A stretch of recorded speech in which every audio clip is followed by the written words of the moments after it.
Si no es la Fiscalía la única responsable de investigar el delito, ¿qué otras instancias son entonces? No, lo que yo le estaba planteando Ajá. es que el auxilio se da, por ejemplo, un caso, no podemos tener una denuncia y el fiscal le da la dirección funcional al policía, pero si no contamos con los elementos policiales, tanto en número como gente capacitada, la fiscalía difícilmente puede investigar todos los delitos que se le presentan o son denunciados, tanto que entran por el sistema de denuncia en la policía o en sede fiscal. Entonces, en ese auxilio tenemos que hacer, porque si hubieran los suficientes fiscales para no, una vez, yo me recuerdo que los señores diputados, cuando estaba como fiscal adjunto, tenían una idea de darle toda la parte investigativa a la fiscalía. O sea, que todos los investigadores pasaran al control de la fiscalía y la policía solo iba a hacer la parte de seguridad pública, la parte de prevención. Pero como hoy no tenemos, nosotros los tenemos que auxiliar de los investigadores, tiene que haber un fortalecimiento del área, como lo he venido diciendo, de investigación de fiscales que contemos en la institución, y también fortalecimiento de investigadores en la Policía Nacional Civil. Pero no, el investigador no se hace de un día para otro, como usted lo sabe. El investigador tiene que ir adquiriendo una cierta experiencia en X o Y delitos. ¿Esa es una falla? Claro, porque... Digo, la forma como están trabajando los investigadores de la Policía No, Nacional es Civil. que no digo que es una falla, digo que muchas veces no está, no está la persona, porque en la policía hay diferentes especialidades. Ajá. Y tenemos que contar con el equivalente de tanto de fiscales como de investigadores para poder esclarecer todos los hechos que son denunciados. Ok. Bueno, vamos a hacer la primera pausa comercial. Estamos conversando esta mañana con Romeo Barahona, fiscal general de la República de nuestro país, recién elegido en el cargo. Volvemos. A ver, comenzando el programa dijimos que la gente deambula, ¿no? Los y las salvadoreñas deambulamos entre la esperanza y la desconfianza sobre lo que se está haciendo en la Fiscalía General de la República o lo que se ha hecho en la Fiscalía General de la República de aquí hacia atrás. Escuchamos en varias ocasiones al señor Astor Escalante pedir más herramientas, por ejemplo, jurídicas. Hablaba de la necesidad, por ejemplo, de la ley de escuchas telefónicas, hablaba la necesidad de bloquear, digamos, por ejemplo, las llamadas telefónicas desde los centros penales. Esas son como medidas que se han venido anunciando desde hace bastante tiempo, fiscal. Yo quisiera preguntarle a usted si está de acuerdo con eso también. ¿Qué otras herramientas son necesarias? Porque al final la gente creo que debe tener claro el por qué no ha venido, digamos, funcionando o el por qué se ha perdido de alguna manera la confianza y la esperanza en el trabajo de la Fiscalía General de la República. ¿Qué es lo que ha venido fallando? Creo que la gente quiere escuchar y saber cuáles son como las medidas, obviamente, que se van a desarrollar para poder ser efectivos en esta situación. No sé, a ver, algunas reformas jurídicas o algunas leyes que considera que sean necesarias para coadyuvar en este esfuerzo. Bueno, con respecto a la primera situación, tenemos que saber que la situación de los bloqueadores de señales de celulares tiene que darse. Es una cuestión de que se ha venido manejando, que dice que cuando se utilizan bloqueadores de señales en los lugares donde hay centros de detención, se afectan a los vecinos del lugar. Y yo siempre lo he dicho, el bien común prevalece sobre el bien particular, en primer lugar. Y si esa medida los va a ayudar a hacer prevención, tenemos que hacerla. Por otra situación, tenemos que apostarle más a la tecnología que al recurso humano para la prevención de estos delitos en los centros de detención.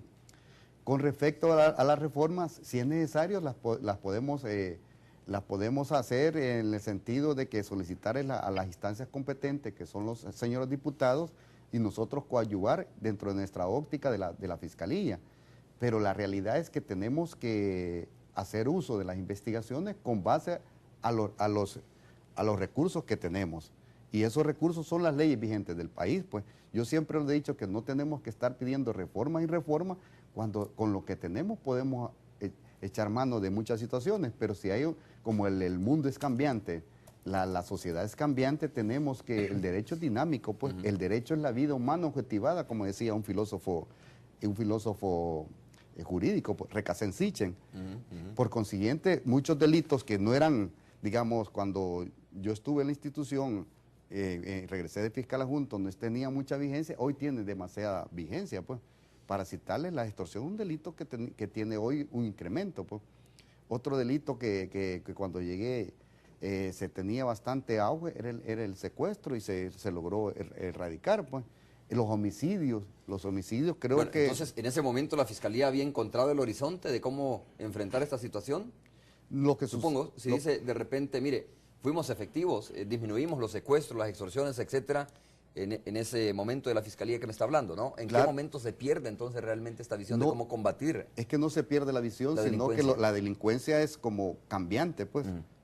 Yo lo que le quiero mencionar que en cierta época se daban un incremento de ciertos delitos y en otra época se dan otro tipo de delitos. Entonces tenemos que ver las estrategias, cómo contrarrestar de los mismos, pues. Por consiguiente, cuando se empezaron, yo recuerdo que tuve una experiencia con un fiscal de Colombia que nos vino a dar capacitación, que en Colombia se dan dos tipos de secuestro. El secuestro se daba en esa época, perdón, porque hoy desconozco porque si se dan. El secuestro extorsivo, que es el secuestro con cuestiones económicas, y el secuestro con fines políticos.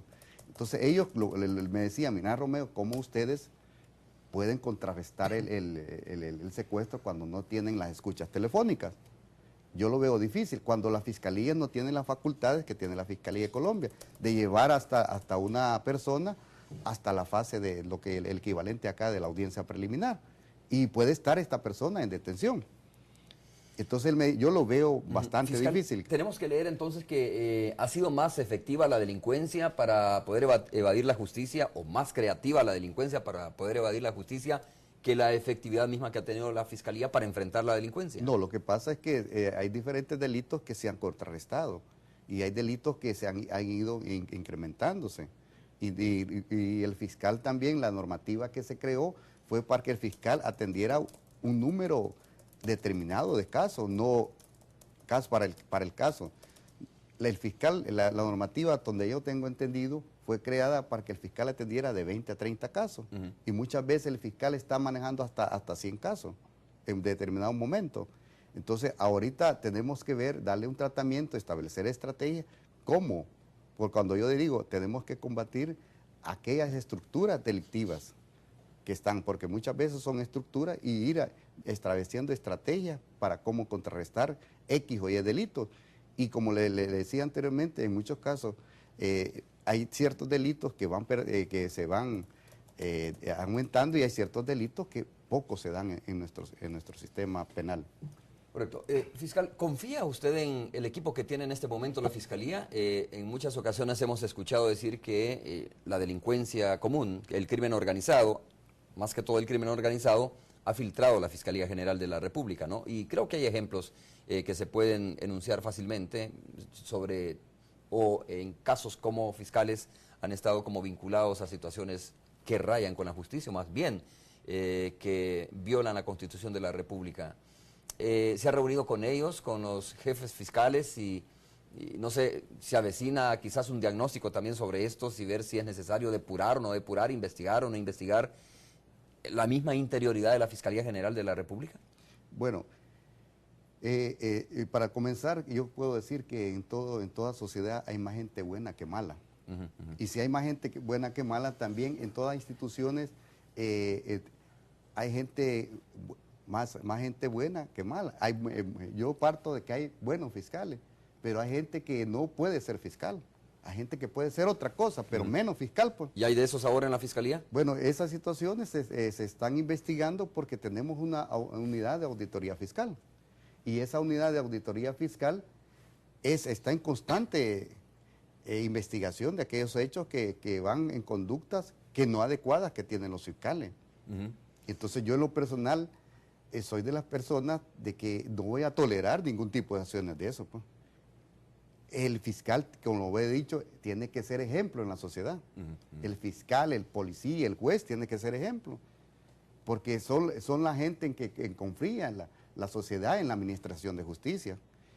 Y si un fiscal anda violando la ley, ¿qué podemos esperar? Perdemos credibilidad como institución. A ver, digo esto y apelo a esto porque obviamente es importante para la credibilidad de la Fiscalía General de la República, ¿no? Y para la efectividad del combate a la delincuencia. Porque de repente usted ve en la zona oriental un caso, digamos, típico de la delincuencia, y usted ve como un policía, por ejemplo, o un fiscal le advierte al delincuente de que está siendo investigado o cómo va la investigación. Entonces, situaciones como estas creo que ya se han vivido en el país. Cuando usted estuvo como fiscal adjunto, ¿no encontró indicios o no habían en la fiscalía indicios de que realmente la fiscalía había sido ya filtrada por el crimen organizado?